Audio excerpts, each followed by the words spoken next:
Shalom Lekulan, shalom a todos os amigos do canal Techuvá Total.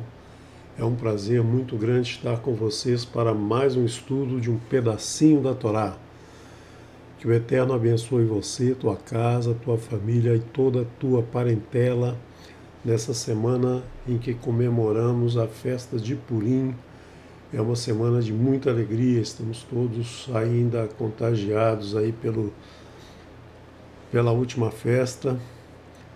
E vamos seguindo no estudo desse maravilhoso livro, que é o livro de Vaikra. Hoje eu quero trazer para vocês um estudo um pouco diferente do que a gente faz no canal, nas paraxá do canal, mas se vocês já estão acostumados com as apresentações do pedacinho da Torá, onde eu trago alguns dados que são de origem diferentes da Torá, são de origem distinta da Torá, que de alguma maneira complementam um pouco o estudo da Torá, mas que a gente tem sempre que ter sempre na mente que os ensinos da Torá são sempre os ensinos mais aprofundados, mais corretos, né? Que a ciência está aqui para nos ajudar a ter uma vida boa, uma vida de muitas realizações, de muita evolução, mas a gente tem sempre que ter em mente os ensinamentos do Eterno. Esses ensinamentos são sempre os que nos trazem mais plenitude.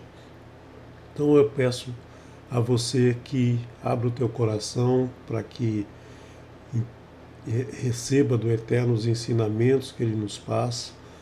Eu vou tentar hoje explicar de uma maneira mais simples, porque eu vou abordar alguns temas que poucos têm conhecimento, muita gente ainda não tem muita ligação com esses ensinamentos, não gostam, abandonaram na escola, odiavam, enfim. Quando a gente fala de química, de física, muita gente torce o nariz, né? Mas são importantes e eu vou tentar ser o mais simples possível para que vocês acompanhem o que eu vou dizer e que aqueles que tiverem alguma dificuldade voltem a assistir o vídeo, repita várias vezes até entender um pouco mais o que a gente está falando. É um tema muito interessante, pelo menos eu considero que é muito interessante, um tema que me traz muita satisfação em preparar, é até um pouco desesperador querer passar tanta informação para vocês de uma maneira que vocês não tenham que entrar nos detalhes mais técnicos, que vocês entendam de uma maneira mais simples e tornar, às vezes, assuntos mais complicados, simples, muitas vezes é difícil. Mas vamos tentar e deixe nos comentários as dúvidas que surgirem, mandem por e-mail qualquer questionamento que, na medida do possível, a gente responde, que se eu não souber, teremos outros morim que possam responder. Então, vamos lá para o estudo da Paraxá Tzavé, ordene. Na verdade, eu hoje vou tratar de um assunto um pouquinho fora do tema que vai ser estudado no próximo Shabat pelo Moreh Haimson, que o Eterno o ilumine na sua apresentação, que sempre nos traz muita informação, muito conhecimento das Escrituras, né? Eu vou trazer um tema que, na verdade, vai ser tratado na Paraxá Shemini, né, que é o tema da Kasherut. Então, eu quero mostrar para vocês, lembrar para vocês que a gente teve em Bereshit um estudo, nos foi mostrada a criação do ser humano, a criação de Adão, né, de todos os seres vivos. e também a queda do ser humano, tanto no momento em que foi necessário um dilúvio, quanto no momento em que houve a construção da Torre de Babel, onde foram introduzidos os 3 pilares de Nimrod, né? O amor ao dinheiro, o amor ao poder e a idolatria. Então, as religiões. Então, nesse momento, o ser humano foi criado e caiu. E em Shemot nós temos a libertação de Adão, né? Libertação do ser humano que vivia na idolatria e saiu dessa idolatria, foi retirado pelo Eterno dessa idolatria e nos foi apresentado então as 10 das palavras, os juízos do Eterno, os regulamentos do Eterno, né, os mishpatim, os edutos. Então nós tivemos aí um segundo passo na libertação do homem. E começamos a ver nesse livro de Vaikra a purificação de Adão. Primeiro com a remissão dos pecados, como nós vimos na última paraxá, no último Shabat, nós começamos a estudar a remissão dos pecados, nós começamos a ver como o homem que transgride pode recuperar a sua alma, como essa alma pode se libertar. Né? E, muito importante, além de se libertar, é se manter afastado das transgressões. E nós vamos continuar vendo nessa Parashat Seré também uma forma de remir os pecados ou de agradecer ao Eterno, de se tornar mais puro.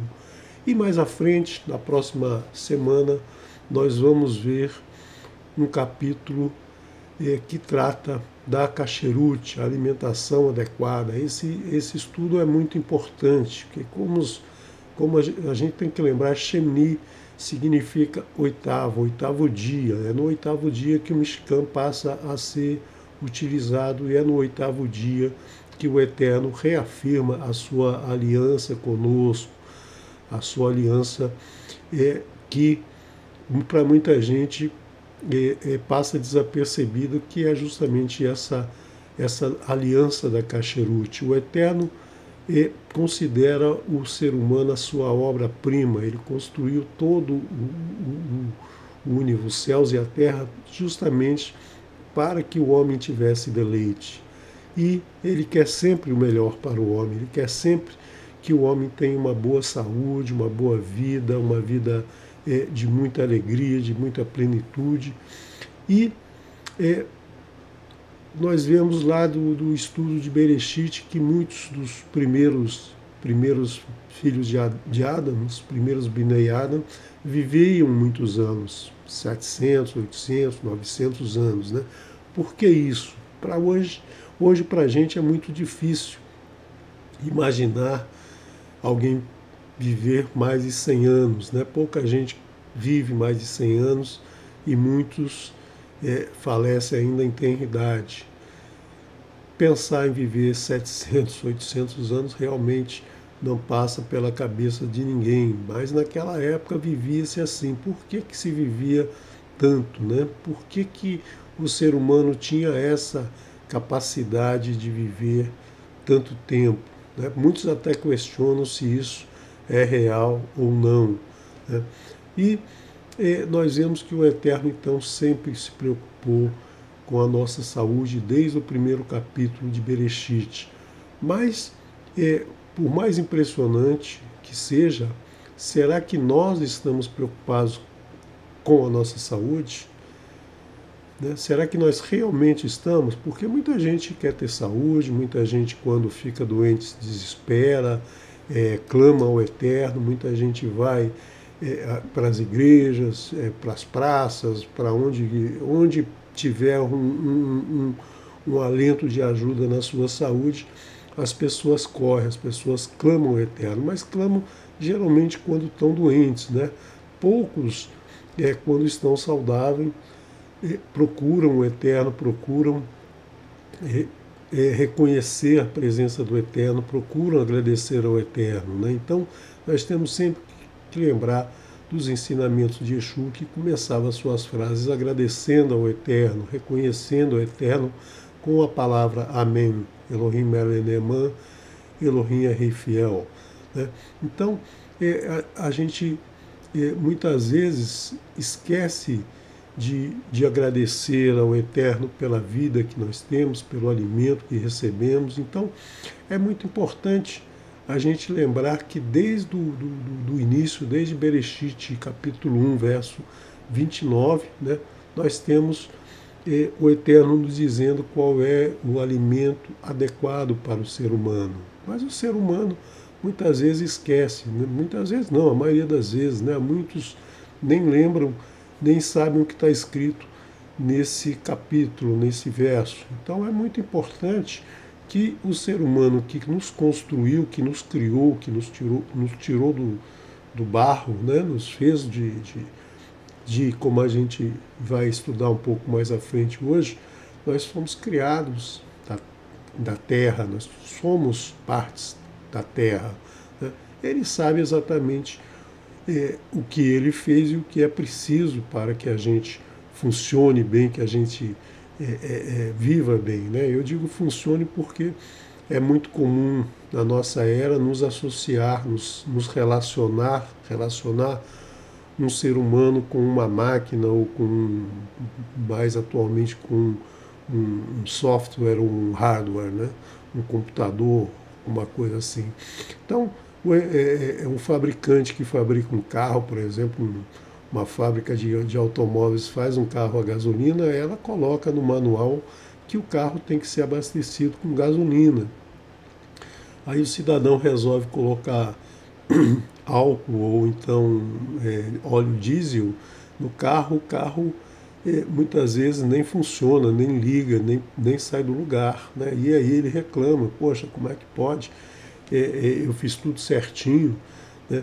Na verdade, você não seguiu, a pessoa não seguiu a orientação do fabricante, ela simplesmente deixou de fazer com que aquele carro seguisse as orientações do seu fabricante. E na alimentação nós temos a mesma coisa. Né? Então, nós temos que lembrar que o Eterno nos deu já logo antes de começarmos a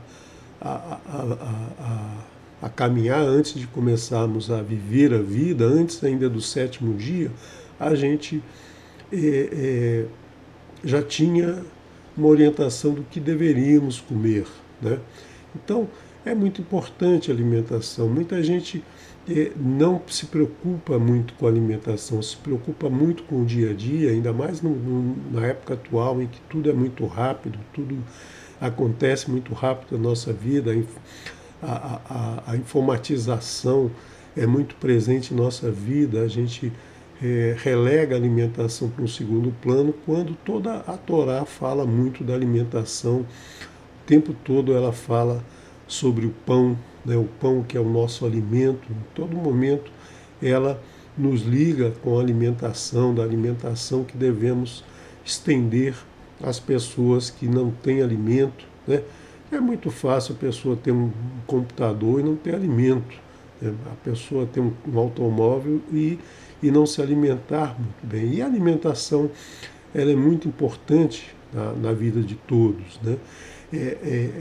A alimentação ela faz parte da nossa convivência com as pessoas. Quando nós comemos junto com alguém, a gente está estabelecendo uma convivência. Ninguém come com pessoas que não são afeitas. Né? O fast food é essa comida criada para atender as necessidades de trabalho, de não se perder tempo com o alimento, ela criou uma barreira nesse ponto. Né? Muitas vezes você senta num restaurante para comer, principalmente de comida a peso, né?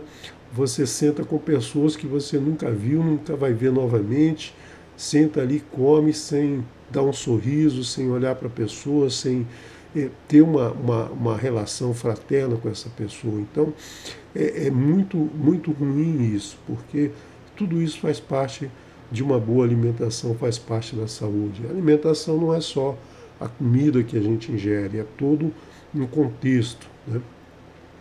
Quando nós estamos felizes, nós festejamos comendo. Quando nós estamos tristes, nós muitas vezes nos deprimimos e comemos demais, né? Então, salvo algumas exceções, algumas pessoas que agem exatamente ao contrário, quando estão deprimidas deixam de comer, mas geralmente a gente festeja, quando festeja a gente se alimenta, a gente come, né? Nós vimos ontem na festa de Purim a importância da alimentação. Quando a gente quer se isolar de alguém, a gente não participa das refeições junto com essas pessoas. Então é muito claro na Torá que os israelitas eles não comiam com os egípcios, né? Na verdade, a gente aprende que os egípcios não comiam junto com os israelitas porque não queriam se misturar, tinham nojo dos israelitas. Mas, na verdade, isso foi uma forma dos israelitas não se aprofundarem na idolatria dos egípcios, né? Dessa forma, eles se mantiveram isolados, porque na convivência das refeições a gente passa a ter um aprofundamento nas nossas relações com as pessoas com quem a gente vive, né? Então nós temos ainda em Shemot nós temos que o Eterno nos dá uma mensagem muito importante, né? Que a gente nunca presta muita atenção, que essa mensagem vai Homer e continuou o Eterno dizendo: In Shamoa, se ouvires atentamente, né? Ouvir de Shema, Shamoa, Tishá, Lekor, todas essas palavras de Adonai Elohiha, o teu Elohim, Veachar Beinav, Tease Veahazantá, Lemitztová, Vechar Matá, Kol Hukav, Kol Hamachla, Asher Samti, Vemitzraim, Loasim, Aleha, Ki Ani Adonai Elohof Erra. Se ouvires atentamente as palavras do Eterno, teu Elohim, o Elohim de vocês, e fizeres o correto diante de seus olhos, deres ouvido aos seus regulamentos, edut, seus estatutos, né? Toda a doença que enviei sobre os egípcios não colocarei sobre ti, pois eu sou Adonai, aquele que te cura. Então é importante a gente prestar atenção nos regulamentos do Eterno. Toda a orientação que o Eterno nos dá na Torá é feita para que a gente tenha uma saúde perfeita, uma vida perfeita, uma vida de plenitude, né? O Shalom começa: que o Eterno te dê paz, saúde, né? O primeiro item é paz e o segundo é saúde. Então a gente precisa seguir as suas orientações para a gente manter a saúde, né? Então, de uma certa maneira, a gente esquece isso, a gente relega isso.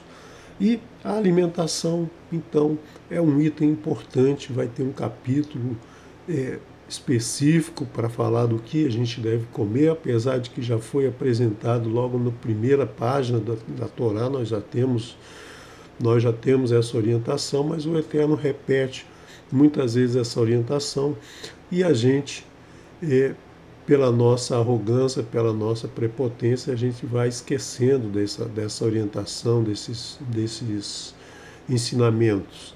Então eu quero falar hoje para vocês um pouquinho sobre a alimentação, a base para a continuidade da vida, né?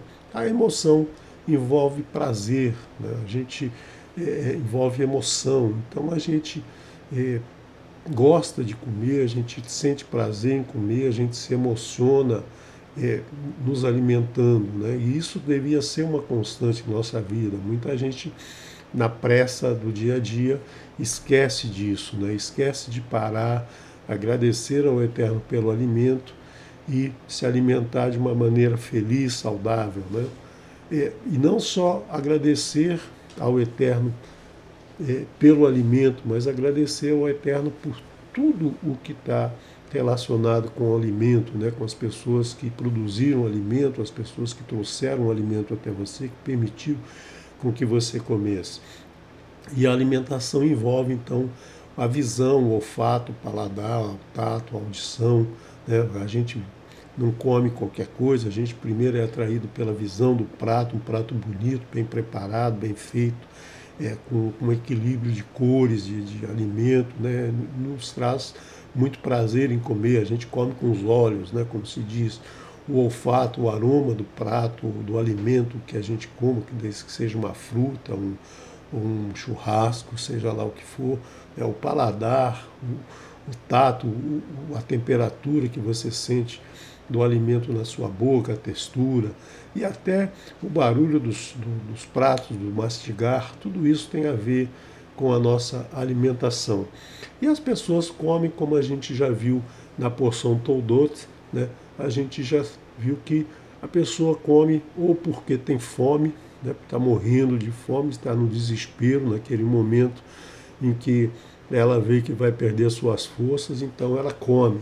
E também no momento de alegria, no momento de comemoração, no momento de transferir uma bênção, né? Então isso é muito importante a gente lembrar que são essas as situações que a gente come, ou porque a gente está com fome, ou porque a gente está num momento de muita alegria, de muita felicidade, ou um momento de tristeza, enfim, um momento em que está envolvida a emoção.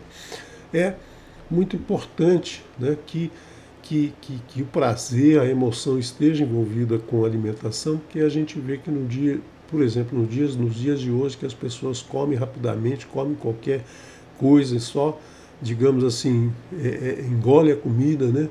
Então, na verdade, ela não está se alimentando corretamente, e isso é muito ruim. Então, ela precisa ter interesse em comer. Então, muitas vezes nós temos esse prazer porque senão nós nem comeríamos, né? Se a gente não sentisse um prazer em se alimentar, em comer, em ingerir alimentos, muitas pessoas acreditam que nem comeriam, né? Nós sabemos de casos de pessoas que passam horas e horas no trabalho ou fazendo alguma coisa que se afasta da comida e esquece que tem que comer. Então isso é muito ruim, a gente não pode viver dessa maneira, a gente tem que voltar a ter muito prazer, muita emoção na alimentação.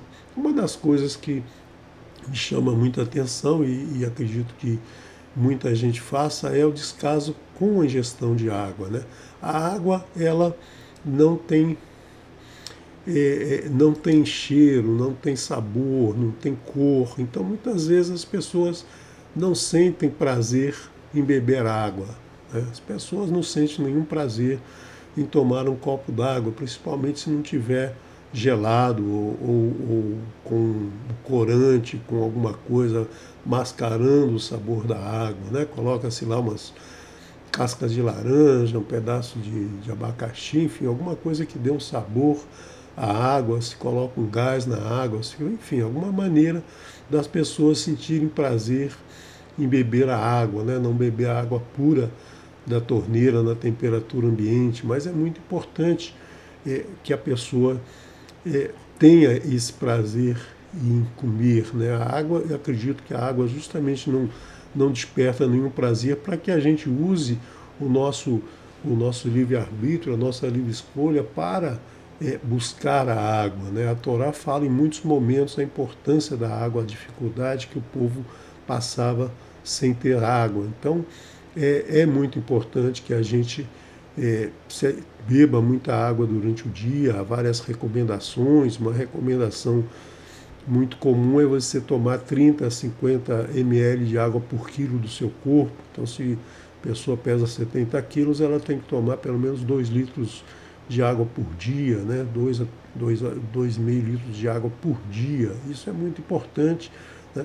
Mas, obviamente, médicos e nutricionistas, dependendo da saúde da pessoa, podem orientar uma quantidade um pouco diferente, mas é importante que a gente tenha sempre um copo d'água próximo e beba com prazer, beba agradecendo ao Eterno por nos dar a oportunidade de ter água para beber, porque sem água a gente não vive, né? Então, muitos estudos sobre alimentação são dados em muitos lugares, né? Nós não vamos hoje aqui falar sobre receitas, sobre uma maneira de se preparar o alimento. Eu vou tirar um pouco da poesia, da emoção, do prazer do alimento e vou tratar mais de uma abordagem mais de química e de física da alimentação. Espero não ser entediante, né? Espero que vocês não abandonem o vídeo, né? Vocês não pensem que aqui eu vou falar como um nutricionista, mas eu vou falar como um físico, né? As reações físicas envolvidas no alimento. Pode ser um assunto novo para alguns, pode ser que muitos já tenham passado por esse ensino, por esse estudo e tenham abandonado, e outros podem até gostar muito, né? Eu vou tentar ser o mais abrangente possível, não entrar em muitos detalhes, mas eu quero mostrar para vocês a importância do porquê nos alimentamos, do porquê o Eterno coloca para a gente a importância de se alimentar, né? Então, vamos falar um pouquinho sobre esse regulamento do Eterno. A Kasherut é um regulamento do Eterno, o que devemos, o que não devemos comer, né? Que em um regulamento a gente lembra que é um ensino que a gente deve cumprir sem questionar, né? Nós devemos ouvir o que o Eterno nos diz e cumprir, simplesmente cumprir sem nos preocupar se aquilo é uma informação que tem fundamento científico ou não. Com o tempo, né, o Eterno nos mostra a importância dos seus edut. Nós já sabemos, por exemplo, quando nós falamos de não comer gordura, né, da importância que isso é para a saúde. Até muitos anos, um século atrás, pouca gente se atentava para a questão da gordura. Hoje a gente já sabe cientificamente do porquê não se deve comer gordura. Então, todos os regulamentos do Eterno, eles nos foram dados e a gente vai pouco a pouco, a gente vai descobrindo na ciência um motivo do porquê disso, né? Então, vamos primeiro atentar para os ensinamentos e aos poucos a gente vai aprender o porquê deles, né? Então, na alimentação a gente já tem muita informação do porquê não devemos comer alguns alimentos e devemos comer outros, né? Então, é importante a gente saber que ingerir alimentos é ingerir a energia para a vida, a energia que nos movimenta. Nós já falamos um pouquinho de energia quando falamos do meio shekel, né? Vocês lembram?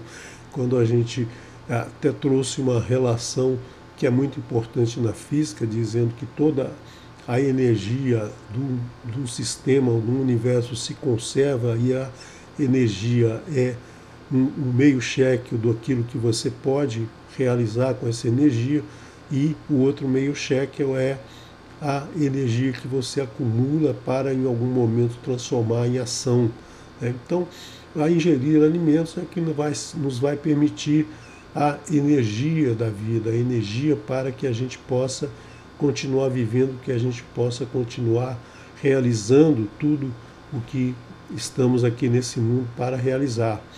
Mas de onde vem essa energia? De onde a gente vai tirar essa energia?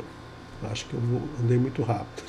Essa energia está onde nos alimentos? Como é que a gente descobre essa energia nos alimentos? Como que a gente absorve essa energia dos alimentos? Bom, aí a gente tem que lembrar que todo o universo é constituído de espaço e matéria, né? Então, e a matéria é o quê? A matéria é constituída de átomos, né? Esta é uma representação dos átomos como a gente tem hoje, uma maneira da gente ver o que é um átomo. Um átomo, ele é um menor elemento com que a gente possa dividir. Se você pegar um pedaço de metal e for partindo ele em pedacinhos pequenos, em pequenininhos, você vai chegar a uma dimensão em que você não pode cortar mais esse metal, e você vai chegar no átomo que o constitui. Hoje a gente já sabe que ele não é indivisível, que a gente consegue fracionar ainda um pouco mais, mas para o nosso dia a dia, para o nosso mundo que a gente vive, a gente tem essa visão bastante suficiente. Então nós temos que o átomo ele tem duas ou três partículas, em geral 3 partículas, sendo que uma muito leve, muito pequena, fica distribuída em volta das outras. E essa partícula é chamada de elétron, né? O elétron ele tem uma carga elétrica negativa, né? Quando se descobriu esse fenômeno da eletricidade, ou quando se atritava um material chamado âmbar, né? um mineral, ele atraía pequenas partículas. Como ele atraía algo para si, ele foi chamado de elétron, né? Porque era a região na Grécia onde ele foi observado pela primeira vez. Depois se observou que existem partículas junto com esses elétrons, né? Porque um átomo todo não tem carga elétrica nenhuma, é carga nula, então tem que ter, se aqui tem um negativo, aqui tem que ter um positivo para zerar, né, a carga do átomo total. E também nós temos outras partículas dentro dele que são chamadas nêutrons, partículas que a gente julga que formava aquele ponto inicial que deu origem ao Big Bang da unidade, né, a unidade que não tem a carga nenhuma, se tornaram duas partículas, a partícula negativa e a partícula positiva, que é justamente um átomo de hidrogênio. O átomo de hidrogênio só tem um elétron e um próton, né? Átomos mais pesados, por exemplo, o oxigênio, tem 8 elétrons e 8 prótons, né? Então, as partículas se juntam dessa maneira. A gente não sabe exatamente o que é a carga elétrica, por que ela existe, o que é isso dentro dela, mas a gente sabe usar muito bem essa carga elétrica, né? E construir com elas motores, computadores e tudo que está no nosso dia a dia, mas a gente não tem noção do que vem a ser esses elementos. Uma visão aqui mais moderna, mais trazida pela mecânica quântica, é que não é esse desenho assim, é algo mais próximo de uma esfera, né, com essa possibilidade de você ter as partículas. Então, essa é uma visão que a gente tem dos elementos. E o mais interessante é que não existe milhões de átomos, né? Nós temos bilhões de estrelas no céu, nós temos bilhões de grãos de areia numa praia, mas átomos a gente tem 96 átomos que são bem estudados e mais uns 10 que estão em estudo ainda, que são produzidos em máquinas feitas pelo homem. Então, com uma quantidade pequena de elementos, todo o universo foi construído, né? E a gente vê que entre os elétrons há muito espaço, né? Na verdade, o universo tem mais espaço vazio do que partículas. Então, a quantidade de espaço é muito grande. Então, isso é o constituinte de qualquer coisa que existe na natureza.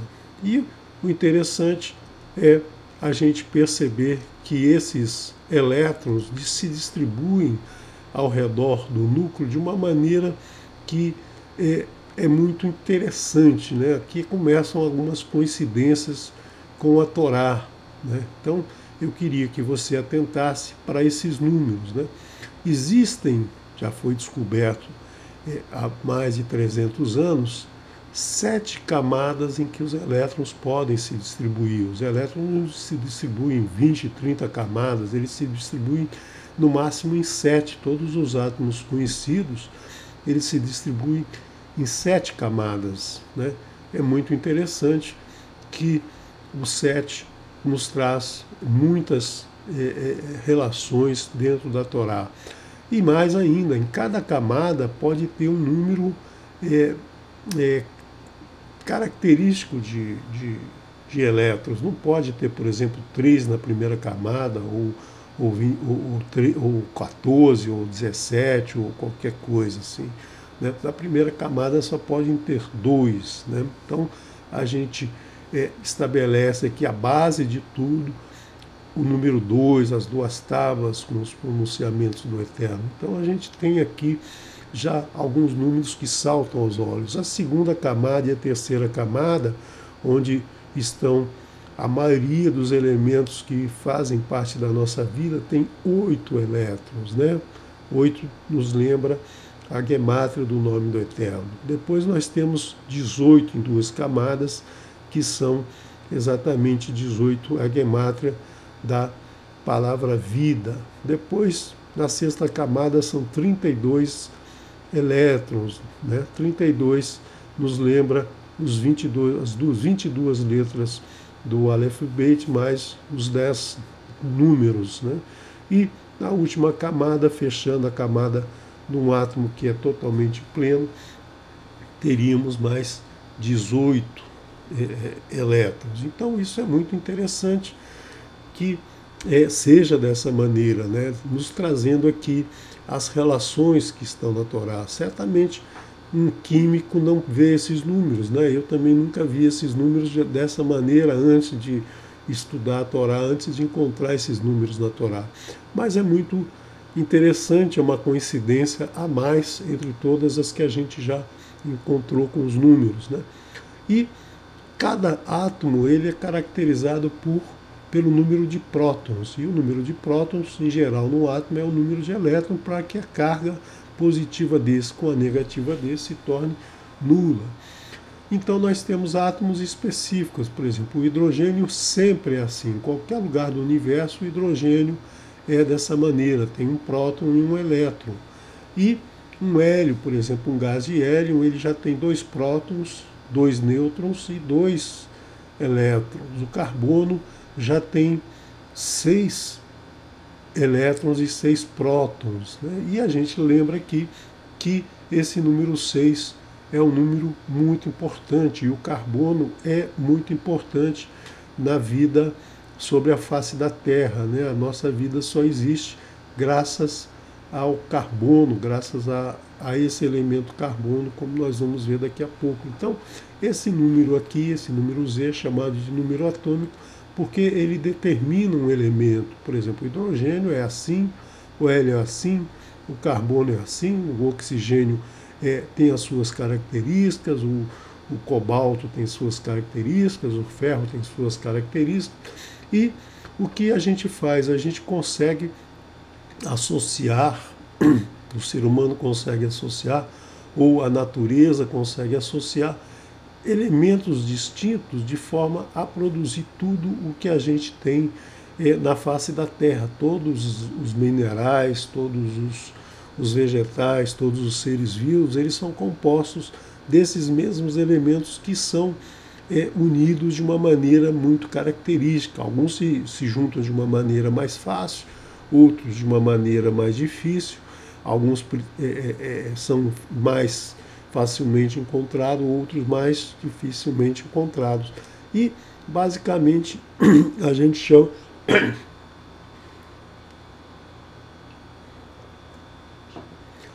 chama essa junção dos átomos de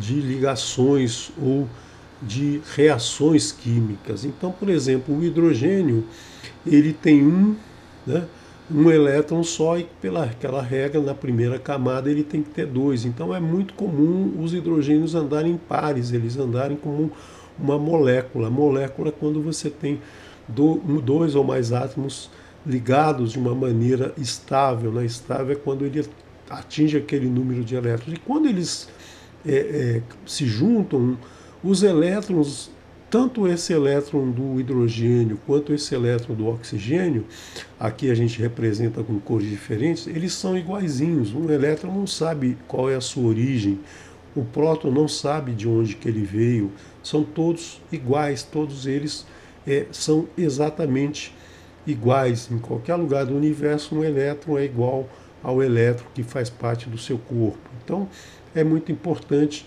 a gente saber que quando eles se juntam, eles compartilham sem nenhum interesse, sem nenhuma necessidade de dizer, olha, eu estou te dando um elétron, eu sou melhor do que você, ou você está me dando um elétron, eu sou o teu servo. Não, nada disso, eles são todos iguais, o elétron não sabe por que ele está ali, o que ele está fazendo. E o oxigênio, ele tem 6 nessa camada, na camada mais externa, né? Ele tem 8 no total, então a camada interna já está preenchida com os 2, e na segunda ele tem 6. Então esses 6 aqui, ele tem que ter 8. Então o que ele faz? Ele se junta com essa molécula aqui, formando a nossa bem abençoada água, importantíssima na vida sobre o nosso planeta. Né? Nós temos que agradecer sempre ao Eterno a presença desses 3 átomos, né, que formando essa maravilhosa substância que é a água. Sem a água não há vida. A água tem propriedades fantásticas, né? A água, além de matar a sede, ela tem propriedades fantásticas para que a vida do nosso planeta possa existir. Então, é muito importante essas características desses elementos. Né? Então, não vou entrar em detalhes do estudo da água, mas aqueles que tiverem interesse podem me perguntar, que eu vou tentar responder fora aqui, por e-mail, nos comentários, né? Porque são muitas e muitas características. Então, esses compostos, eles formam a matéria. E a matéria, ela tem 3 estados. Né? Quando você junta essas partículas, esses elementos, esses átomos, né? Quando você junta esses átomos, você precisa adicionar energia a esses átomos. Eles não vão se juntar pura e simplesmente está passando e se juntam. Né? Então toda a água do nosso planeta, ela levou milhões de anos para se juntar, para se formar, graças à energia disponível no planeta, assim como outros elementos, né, se formaram graças à energia disponível no nosso planeta ou em todo o universo. E quando os átomos são muito ligados, né, quando eles estão muito próximos, muito ligados uns aos outros, a gente diz que eles são sólidos, eles não têm um espaçamento entre eles muito grande. Então essa energia faz com que eles fiquem muito apertados. Quando você cede energia a um composto, né, a um sólido, o que você faz? Você coloca energia para que essa energia que os mantinha juntos seja suficiente para separá-los. Né? Então, por exemplo, quando você coloca água em algum material sólido, muitas vezes essa água, a energia que ela tem, ela é capaz de separar os elementos desse composto inicial. Por quê? Porque ela vai dando energia àquele material, e ele vai se afastando, vai se tornando, também vai se misturando com a água. Né? A gente vê muito facilmente isso quando você tem um pedaço de carvão, né? Carvão é carbono, essencialmente carbono, esse carbono está ali parado, quieto, mas aí você coloca um pouco de álcool, né? Coloca um pouco de álcool, acende um fósforo que queima mais rapidamente, é um elemento químico que tem essa propriedade de se queimar. Você acende o álcool, que tem uma energia de ligação muito menor que a do carvão, e essa energia, quando é liberada, ela faz com que os átomos de carbono também comecem a se afastar. Quando eles se afastam, eles liberam essa energia dentro deles, e isso inicia um processo que vai liberando energia de outras ligações, né? Por isso que quando você acende o carvão, ele fica vermelho, ele libera essa energia, e uma ligação de alguns átomos vai liberando a ligação, vai eliminando a ligação de outros átomos, e você tem então todo um carvão queimando, né? Então, quando você tem o carbono muito ligado ao outro, por exemplo, com uma pressão muito grande, que recebeu uma pressão muito grande, você tem, por exemplo, um diamante, né, que é exatamente a estrutura de um carbono, mas de uma maneira mais organizada, mais próximos, com uma ligação maior. Então, para separar esses átomos, você precisa de muito mais energia. Se você jogar álcool e acender um fósforo em cima de um diamante, nada vai acontecer, ele vai continuar sendo um diamante, né? Então, quando você dá energia a um material, você vai transformando esse sólido em líquido, né? Então, o líquido significa elementos que estão um pouquinho mais afastados do que no estado sólido.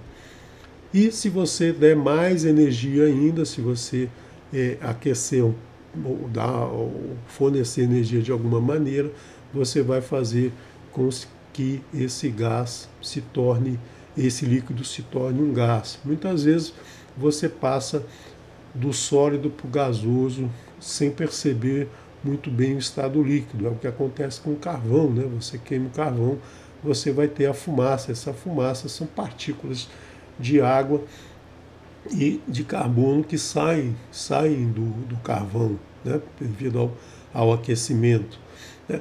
Você pode fazer uma experiência muito simples. Pegue um pedaço de um cubo de gelo na sua geladeira, coloque numa panela e coloque no fogo. O fogo é a energia que está entrando na panela, no gelo. Esse gelo vai se derreter, né, vai virar água líquida, e depois de um tempo essa água vai se tornar vapor, vai se tornar gasosa, ou seja, você está afastando as moléculas de água, né, o H2O. Então você vai fazendo com que ele fique mais sutil, essa ligação, ela vai se tornando mais fraca, né? Então isso tudo vai ser importante mais à frente quando a gente falar da ingestão de alimento, do processo de digestão de alimento. Então é muito difícil a gente pegar um vapor de água e transformá-lo em gelo novamente, né? Você não consegue fazer isso sem o uso de muita energia. Você vai precisar colocar muito mais energia do que certamente foi para remover a energia que transformou o sólido em líquido e depois em vapor, né? Então você precisa aí de um refrigerador, por exemplo, que vai tirar essa energia dos elementos e juntá-los, mas a energia que você usou no refrigerador é uma energia elétrica, uma energia que vem de de um outro lugar, né? E num processo mecânico e, na verdade, químico e mecânico, você vai retirar a energia do gás e fazer com que essas partículas se aproximem. É o processo inverso. A gente tem que entender que esse processo inverso não ocorre na natureza espontaneamente. Você nunca vai você nunca vai observar, por exemplo, um vapor de água se transformar num bloco de gelo sem que nenhuma energia seja aplicada, né? Numa época de inverno, a energia vem da própria natureza, do próprio mundo ao redor desse vapor. É como se você tem uma casa bem pintadinha, bonitinha, né? Essa tinta é feita com compostos químicos, né? Compostos que têm elementos químicos que são juntados, que são colocados de uma forma líquida, por exemplo, ou com spray, mas na verdade é sempre uma forma líquida, né? E que você passa numa casa, você pinta a parede da sua casa. Se você deixar essa parede no tempo, né, as partículas de água vão entrar junto dessa tinta. Né? Se a tinta não for de uma boa qualidade, o processo vai ser mais rápido. Se a tinta for de boa qualidade, o processo vai ser mais lento, mas sempre vai acontecer. As partículas de água que entram na tinta e a energia do sol vão fazer com que os compostos que formam essa tinta comecem a ganhar energia para se libertar, como lá o carvão na sua lareira, na sua churrasqueira. Então, aos poucos, essa tinta vai perdendo a cor, vai perdendo a sua consistência, vai se tornando gasosa, por exemplo. Né? Essa tinta vai evaporando e a casa, depois de um tempo, já perde essa cor bonita e vai descascando, vai se perdendo esse material. E você nunca vai ver uma casa sem pintura, de repente, essa tinta laranja aparecer do nada e cobrir a casa toda. Esse processo na química, na física, a gente chama de entropia. Isso é uma lei importantíssima dentro do universo, que diz que se você não consegue mudar um estado, voltar para um estado mais organizado, o estado sólido é quando as partículas estão mais próximas, e então dando mais organização, né? Você pode ver, por exemplo, dentro da sua casa, se você tiver uma prateleira com os livros todos espalhados, dá uma ideia de desorganização, e se tiver uma prateleira com os livros todos ajeitadinhos, dá uma ideia de organização, né? Toda a casa a gente mantém ela sempre mais organizada, colocando as coisas arrumadas. Quando está desarrumado, está desorganizado. Então nunca vai passar de desorganizado a organizado, sozinho, sem acréscimo de energia. Né? Se você levantar da cama de manhã e não arrumar a cama, essa cama vai ficar desarrumada. Você não vai chegar à noite e encontrar essa cama arrumada, a menos que alguém tenha gasto energia para fazer com que essa cama se arrumasse sozinha. Né? Então, isso nunca acontece no universo inteiro, nunca se observa isso. Então, queria mostrar para vocês que esses elementos todos são tabulados de uma maneira muito interessante. Claro que eu não quero que ninguém lembre como é uma tabela periódica, nem vou questionar nada dessa tabela periódica, mas só quero mostrar para vocês algumas coisas muito interessantes. Por exemplo, todos os elementos que são importantes para a vida estão distribuídos em 4 linhas. Né? 4 lembra exatamente as 4 letras do tetragrama divino. Né? Então, a primeira linha, né? A primeira linha tem um elemento que é a base de todo o nosso universo, se baseia no hidrogênio. Né? Então, o hidrogênio é a partícula fundamental, é o átomo fundamental em todo o universo. Praticamente 70% de todo o universo é constituído de hidrogênio. Então, o hidrogênio, através de reações nucleares, ele passa a constituir, a dar origem a todos esses outros elementos, né, que nós temos aqui hoje, 111 elementos. Muitos deles são elementos fabricados em laboratório, que certamente devem existir em algum lugar do universo, produzidos naturalmente, mas não são encontrados naturalmente no solo terrestre. Então nós temos aqui essas 4 linhas que são linhas importantíssimas. Né? E se a gente for olhar, então, esse hidrogênio, ele é o elemento mais importante. O segundo elemento em importância é o oxigênio, o sopro da vida. O sopro da vida tem exatamente o número atômico 8. Né? O hidrogênio é 1 e o oxigênio é 8, nos remetendo novamente a tetragrama divino. E o outro elemento também muito importante é o ferro, que tem número atômico 26, né? Por que será que é 26? né? E o ferro é muito importante porque ele constitui o sangue, ele é o elemento que leva dentro do sangue o oxigênio e todos os outros elementos para alimentar o sangue, é o que dá cor vermelha ao sangue, né? É o que dá o nome ao nosso querido Brasil, não Brasil. Brasil é ferro, o ferro é também importantíssimo para a nossa vida, é fundamental na vida do nosso planeta, né? De toda a construção humana, ele está muito presente, ele é o maior constituinte do nosso planeta, é o ferro, né? Então ele traz assim muitas características. Então o ferro está no sangue, o ferro é a vida e tem exatamente o número 26. E se a gente for olhar uma distribuição de uma concentração de material no solo, a gente vai verificar essa distribuição a partir desses elementos aqui, né, desses elementos que ocupam a tabela periódica.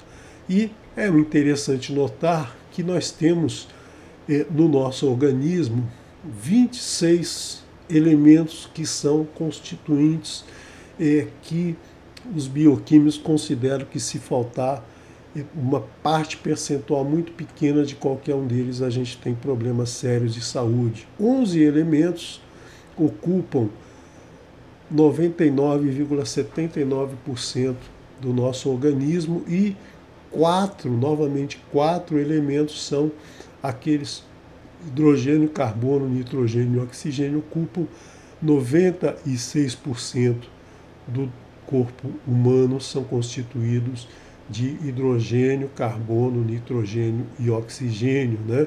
Então são 4 letras, né? Isso deve te trazer alguma ideia, alguma outra coincidência. E também nós temos 11 aqui, que é um número primo, que é exatamente a metade do número de letras do Aleph Beit, né?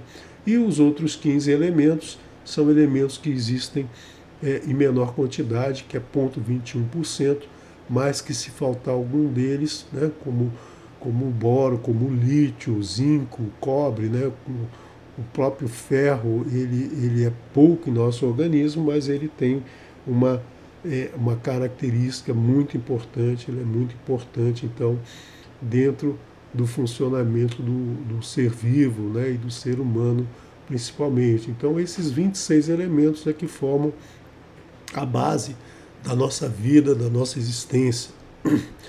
Tá, mas tudo isso é muito bonito, mas como é que a gente encara isso na alimentação?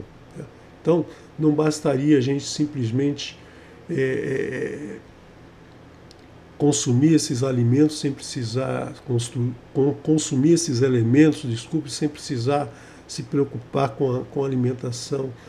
A gente não tem, nenhum animal teria condição de comer um hidrogênio, um oxigênio, pura e simplesmente, né? O nosso sistema digestório digestivo teria que ser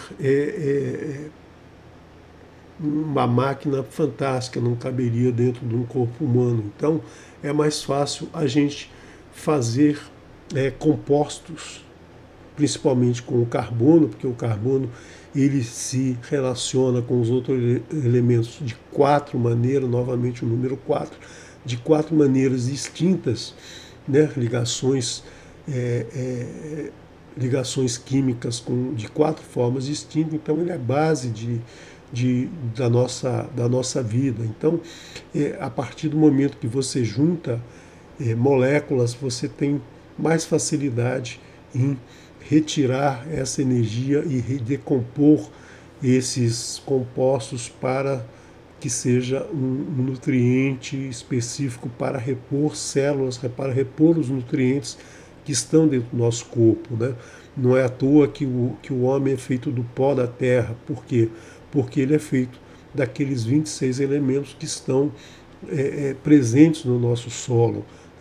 Nós precisamos nos alimentar desses mesmos 26 elementos. Nós não precisamos comer ouro, por exemplo, né? Se a gente fosse constituído de ouro e precisasse repor ouro dentro do nosso organismo, certamente não existiria ser humano, porque o ouro tem uma concentração muito pequena no nosso mundo, no nosso planeta, né? E em todo o universo também. Então é muito mais fácil a gente encontrar esses elementos mais leves, né? Mais que fazem parte das quatro linhas da tabela periódica. Então é muito mais fácil juntar esses compostos, juntar esses elementos em compostos e fazer e ingeri-los, e a partir de um sistema digestivo simples a gente conseguir retirar energia e retirar os elementos para nos repor energia e repor elementos que vão se desgastando, que vão sendo retirados, né, no processo de funcionamento do nosso corpo. Alguns podem vir diretamente da crosta terrestre. Por exemplo, um deles é o Melach Brit, né? O Melach, o sal. O sal acredito, eu não encontrei nenhum outro, é o único composto que vem diretamente da terra, né? Formado pela terra, e não vem de nenhum processo orgânico, de um processo de ser vivo, né? Então, o sal é o único componente que a gente retira da própria natureza para alimentação, ou seja, ele é a nossa ligação com o nosso mundo, ligação com o universo, vem através do sal, né? O sal, ele é composto aqui de sódio, que acaba sobrando, tendo um elétron sobrando na última camada, e o cloro, que tem 7 elementos na última camada, e aí eles fazem uma ligação entre esses dois aqui. Então, quando eles se juntam, eles passam, na verdade essa figurinha não é assim, ele não joga para o outro, mas eles passam a ter um equilíbrio aqui de camadas fechadas e camadas fechadas, né? Então é importante a gente observar isso. E os outros compostos todos são retirados do solo pelas ervas, pelas plantas, né? As plantas, elas têm essa característica de conseguir retirar do solo os minerais e formar esses compostos. Então, o sal é o único que vem direto do solo, né, para a nossa mesa. A planta, não, a planta ela consegue retirar, por exemplo, ferro, carbono, hidrogênio, oxigênio do ar, enfim, ela consegue tirar esses elementos químicos do mundo que nos cerca e fazer um composto que seja digerível no nosso organismo. E de onde ela tira energia para isso, né? Porque para juntar elementos distintos a gente precisa de energia. A planta, ela não tem um sistema digestivo, reprodutor muito complexo. A planta não se movimenta, a planta não fala, a planta não tem um sistema nervoso desenvolvido como os dos animais. Então, toda a energia que ela recebe, que vem do sol, ela absorve pelas suas folhas, e essa energia então é utilizada juntamente com a água que tem no solo. Ela serve para fazer esses compostos orgânicos. Então, enquanto houver vegetação no nosso planeta, não haverá vida no nosso planeta. A partir do momento que não há vegetação, não há vida, né? Nenhum animal consegue retirar, por exemplo, um ferro de um solo e transformar numa carne de animal. Ele tem que sempre comer uma planta, né? Ou então um animal comer algum animal que comeu planta, como nós veremos na próxima semana, já que o nosso tempo já esgotou. Então, é muito importante a gente observar que esse sal, né, o sal da aliança, praticamente um único, eu não lembro de nenhum outro elemento que vem diretamente do solo, e a gente tem que entender que tudo o que nos alimenta vem das plantas, né? Então a gente precisa lembrar disso, né? De onde vem toda essa energia, de onde vem todo esse alimento. Então eu peço que vocês estudem Bereshit capítulo 1, que tudo que eu falei aqui, de uma certa maneira, está embutido em Bereshit 1. Né? Capítulo 1 nos mostra a importância da alimentação e a sequência exata em que é constituída a natureza. O Eterno nunca criaria o homem e depois criaria a planta que vai servir de alimento para ele. Ele construiu primeiro os minerais, fez os átomos, fez os compostos inorgânicos, né, que são os compostos como o sal, que é um elemento inorgânico, ele não tem carbono na sua constituição, e depois ele colocou sobre a face da terra as ervas, as plantas que têm fruto com semente dentro, né? Depois os animais e finalmente o homem. Essa sequência não é uma sequência colocada na Torá de maneira desorganizada. A entropia feita pelo Eterno é muito grande, ou seja, ele colocou muita energia na criação do nosso universo. Na próxima Parashá, nós continuaremos